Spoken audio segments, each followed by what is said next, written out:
Hello everyone, this is Sivakrishna, mentor and faculty for UPSC and groups. మన తెలుగు రాష్ట్రాల్లో అదేవిధంగా మనకు నేషన్ వైడ్గా ఈ యూపీఎస్సీ అనేది మనకు చాలా ప్రామాణికంగా తీసుకుంటారు ప్రిపరేషన్ని. దాంతోపాటు కొన్నిసార్లు ఈ తెలంగాణ అండ్ ఏపీ సంబంధించి పబ్లిక్ సర్వీస్ కమిషన్స్కి గ్రూప్ 1, గ్రూప్ 2 కూడా చాలా ప్రామాణికంగా తీసుకొని ప్రిపేర్ అవుతూ ఉంటారు. ఇక్కడ చాలా మంది అభ్యర్థులు చాలా తప్పులు కూడా చేస్తూ ఉంటారు. దానివల్ల ఏంటి అని అంటే మనకు కొంతమంది మాత్రమే సెలెక్ట్ అవుతూ ఉంటారు.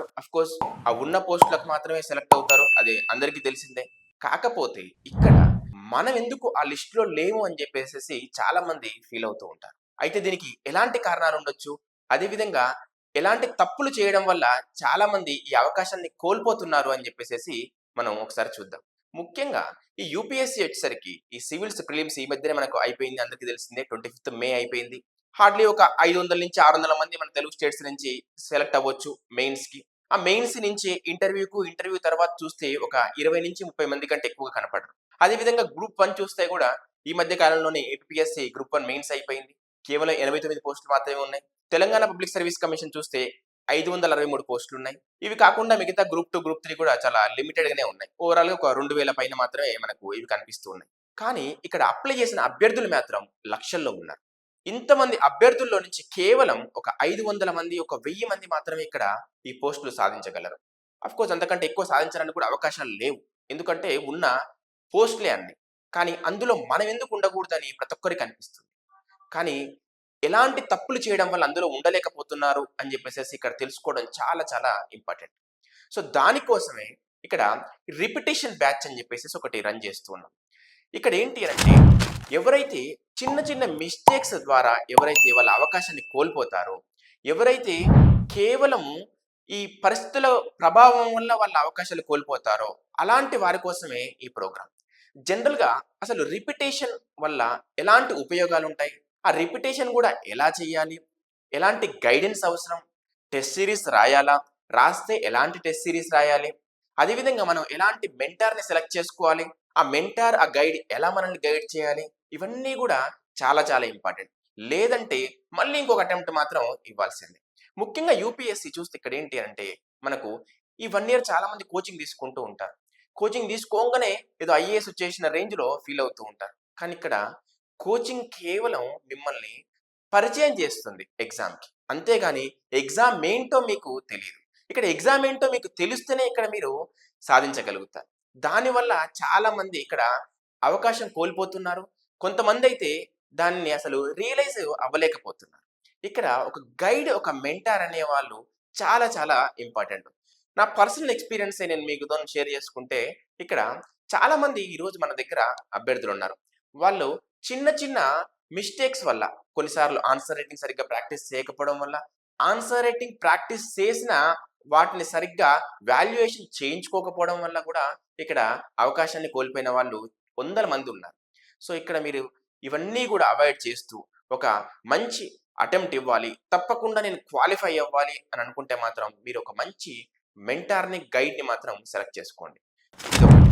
అసలు కొత్తగా ఆస్పిరెంట్స్ ఎవరైతే ఉన్నారో వాళ్ళెలా ప్రిపేర్ అవ్వాలి అని చెప్పేసేసి కూడా మీకు ఒక డౌట్ ఉండొచ్చు.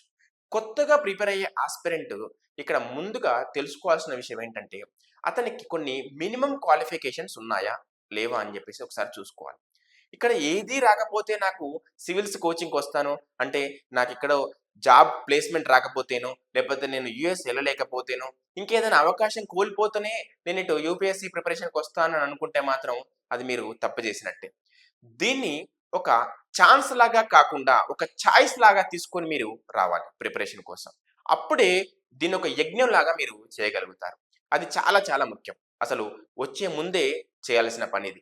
దాని తర్వాత వచ్చిన తర్వాత మీకు కొన్ని ఎబిలిటీస్ అనేది ఉండాలి. అవేంటి అంటే ముఖ్యంగా గంటల తరబడి కూర్చొని చదవడం. అంతే గాకుండా డీవియేషన్స్, డైవర్షన్స్ ఇవన్నీ ఎక్కువగా లేకుండా ఉండడం గూడా చాలా చాలా ముఖ్యం. ఇలాంటి మినిమమ్ క్వాలిఫికేషన్స్ గాని మీ దగ్గర ఉంటే సివిల్స్ ప్రిపరేషన్‌కి సరిపోతుంది. తర్వాత మనందరికీ ఒక తెలిసిన సామెతే. నిండు కుండ ఎప్పుడు తొనకదు అని జెప్పేసేసి. అంటే సగం కుండ మాత్రం ఎప్పుడూ అటు ఇటు ఊగుతా ఉంటుంది. నాకు ఆల్రెడీ సగం తెలుసు అని జెప్పేసేసి మీరేదైనా ప్రీ ఆక్యుపైడ్ మైండ్ తోటి గాని మీరొచ్చారంటే, మీరు మిగతా సగం మాత్రం ఎప్పటికీ నేర్చుకోలేరు. మీరొక ఫ్యాకల్టీ దగ్గరికెళ్తున్నా, ఒక మెంటార్ దగ్గరికి, ఒక గైడ్ దగ్గరికి వెళ్తున్నా ఒక ఎంప్టీ మైండ్ తోటి వెళ్ళండి. దాని ద్వారా మీకు ఏంటంటే వాళ్ళు చెప్పిన దాన్ని మీరు పూర్తిగా వినగలుగుతారు. విన్న తర్వాత అర్థం చేసుకోగలుగుతారు.